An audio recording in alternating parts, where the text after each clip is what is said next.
नमस्कार दोस्तों। Trade with professor इस यूट्यूब चैनल पे आपका हार्दिक स्वागत है।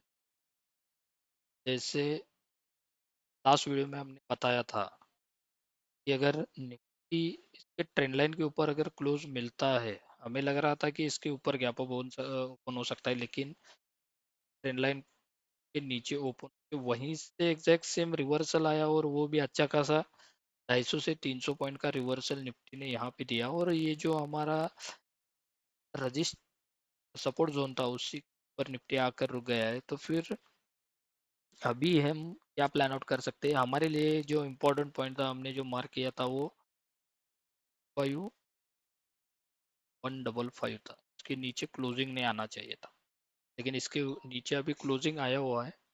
और अगर हम डे के ऊपर देखते हैं तो अच्छा खासा इन्हें पुल बैक भी किया हुआ है। 27 को तो निफ्टी की एक्सपायरी है, तो हम कैसे एक्शन प्लान बनाएंगे कि आपको मंथली एक्सपायरी भी मिलेगी, वीकली एक्सपायरी भी, दोनों एक साथ रहेगी। स्टॉक ऑप्शन की भी एक्सपायरी जड़े को दिन की 27 को ही है। तो फिर वोलेटिलिटी मैक्सिमम के चांसेस आने वाली एक्सपायरी में रहेगी और उसके अगले हफ्ते में बजट रहने वाला। इस हिसाब से निफ्टी मुझे लग रहा है थोड़ा संभल कर हम ट्रेड पोजीशन बनाएंगे, या भी जो भी पोजीशन बनाना है वो मुझे लग रहा है बजट के बाद बनाएंगे तो अच्छा खासा रहेगा, क्योंकि बजट में कुछ भी हो सकता है, हमें कोई उसकी आइडिया नहीं लगता। चलो हम ट्रेड प्लान बनाते हैं, फिर भी 27 को कैसे हम एक्शन प्लान बनाएंगे। और मुझे लग रहा है अगर फ्लैट केस ओपन होता है, कैसे हम उसके बारे में सोच सकते हैं। फ्लैट केस में अगर हम कैसे सोचेंगे, 15 to 13 मिनट हमें वेट करना है कि ये लो ब्रेक होना नहीं चाहिए। ये लो ब्रेक नहीं होना चाहिए, जो कि है वो 919.80, मतलब इसके ये अगर एक भी 15 to 30 मिनट या फिर 75 मिनट जो भी कैंडल रहेगी, इसके नीचे क्लोजिंग नहीं देना चाहिए।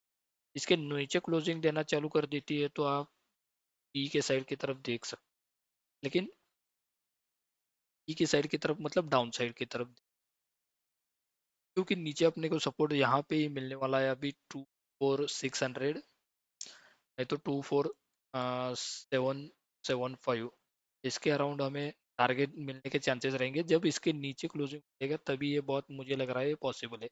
तब तक तो मैं डाउन साइड के लिए यहाँ तक मैं ये कर सकता हूँ फ्लैट केस में ऊपर का। फिर यहाँ से कहीं पे भी अगर बुलिश में मिलता है तो इस ट्रेंड लाइन तक का हम टारगेट नीचे से दे सकते हैं। लेकिन ये हमारे लिए पॉइंट बहुत ही इंपॉर्टेंट रहेगा, क्योंकि यहाँ से अच्छा खासा निफ्टी ने ऊपर जाने की कोशिश किया था और इसी जोन को फिर से एक बार रिटेस्ट करने के लिए मुझे लग रहा है कि निफ्टी ऐसे आया हुआ है।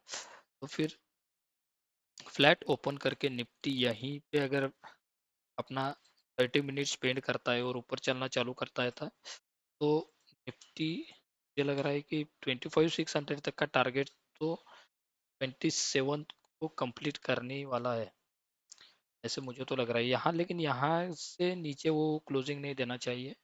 ये क्लोजिंग आ गया तो हमें डाउन साइड की तरफ ही सोचना है, के बारे में अप साइड की तरफ में सोचना नहीं है। अगर गैप अप ओपन होता है तभी भी हमें ये जो गैप रहेगा, ये गैप फिलिंग के टाइम पे ऊपर अगर क्लोजिंग ऊपर देकर यहाँ से क्लोजिंग मिलना चालू कर देता है तो यहाँ से हम अप साइड की तरफ देखने वाले हैं।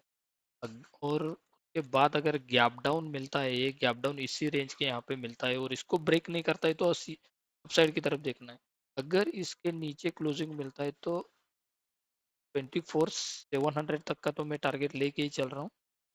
24,700 तक का टारगेट मुझे लग रहा है कि पॉसिबिलिटी ज़्यादा रहेगी जब गैप डाउन के केस में, लेकिन गैप डाउन इतना होना चाहिए।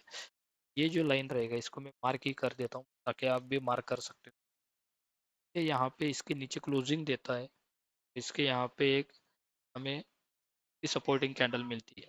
सपोर्टिंग कैंडल मतलब क्या रहेगी, यहाँ पे जो कैंडल बनेगी 15 मिनट, उसके बाद एक दो कैंडल इसके नीचे रहेगी और नेक्स्ट वाली जो कैंडल अगर ग्रीन भी रहेगी तो भी चलेगी, लेकिन ये पहली कैंडल जो बनाएगी उसके हाई को ब्रेक नहीं करना चाहिए। अगर उसके हाई को ब्रेक कर दे तो पोजीशन आप स्क्वायर ऑफ करके अप साइड की तरफ सोच सकते हो। लेकिन अप साइड की तरफ जाने के लिए ये ट्रेंड लाइन आपको अच्छा खासा रजिस्ट करेगी, क्योंकि आप पिछला कुछ वीडियो देख रहे होंगे तो एग्जैक्ट निफ्टी ने उसी ट्रेंड लाइन को रिस्पेक्ट करते हुए, उसी ट्रेंड लाइन को बार बार रिजेक्ट करते हुए निफ्टी यहाँ से पुल बैक की हुई है, डाउन साइड की तरफ आई हुई है। एज पर हम यहाँ से जब से ट्रेंड लाइन का फॉलोअप ले रहे तो ऑलमोस्ट निफ्टी ने अराउंड 5% डाउन निफ्टी गया हुआ है अभी, मतलब 1453 पॉइंट यहाँ से डाउन हुआ है। तो अगर पुल बैक भी आएगा तो अच्छा खासा 700 पॉइंट या 800 पॉइंट का पुल बैक आ सकता है। अगर उसको ट्रेंड यहाँ से रिवर्स होना है तो अच्छा खासा 26,400 के ऊपर निफ्टी जा सकता है आने वाले दिन में, जो कि बजट तक हमारे टारगेट रहेंगे। अगर यहाँ 27 को कुछ अच्छा खासा परफॉर्मेंस करती है और इसको ट्रेंड लाइन के ऊपर अगर क्लोजिंग देना चालू कर देती है तो वो अच्छा खासा अपसाइड की तरफ हमें आने के चांसेस रहेंगे। तो ऐसा हम एक्शन प्लान बनाएंगे। चलो 15 मिनट में थोड़ा हम देख लेते हैं क्या हो रहा है। 15 मिनट में हमें दिखता है यहाँ पे एक हैमर कैंडल बनाया हुआ है और हैमर कैंडल के यहाँ पे अच्छा खासा एक सपोर्ट भी लिया हुआ है। हम ये भी मान सकते हैं कि 15 मिनट में इसके नीचे भी अगर क्लोजिंग नहीं आता है, यहाँ पे ये रिटेस्ट होके अगर फर्स्ट कैंडल पर या फिर ये जो हाई बनाया हुआ है इसके ऊपर अगर एक भी क्लोजिंग मिलता है तो यहाँ पे हम एक बाई साइड की पोजीशन सोच सकते हैं और इसका टारगेट यहाँ तक हम ले कर चल सकते हैं। अगर ये भी अगर यहाँ पे क्लोज नहीं, ये रुकता ही नहीं है तो अगेन इस स्पीड के साथ ये ऊपर जाने का रहेगा और 25,600 तक का टारगेट मैं देख रहा हूँ, जो कि वो पॉसिबल लग रहा है मुझे। 25,600 तक अब ये जो हाई बनाया हुआ है यहाँ पे अराउंड यहाँ पे तक टारगेट अचीव करेंगे और यहाँ तक आने की पॉसिबिलिटी हमें दिख रही है। 3 मिनट में इसका लो जैसे ही ब्रेक होता है तो हम एग्जिट मतलब डाउन साइड की तरफ देख सकते हैं। यहाँ पे इसके ऊपर जाता है तो हम अप साइड की तरफ देख सकते हैं, लेकिन इसके बीच में हमें क्या कैंडल फॉर्मेशन है या फिर जो भी है वो एक बार देख कर उस वहाँ पे डिसीजन लेना है। Thank you for watching the video. सभी को रिक्वेस्ट है अगर आपको हमारा वीडियो अच्छा लग रहा हो तो प्लीज़ लाइक कीजिए, शेयर कीजिए। Thank you for watching.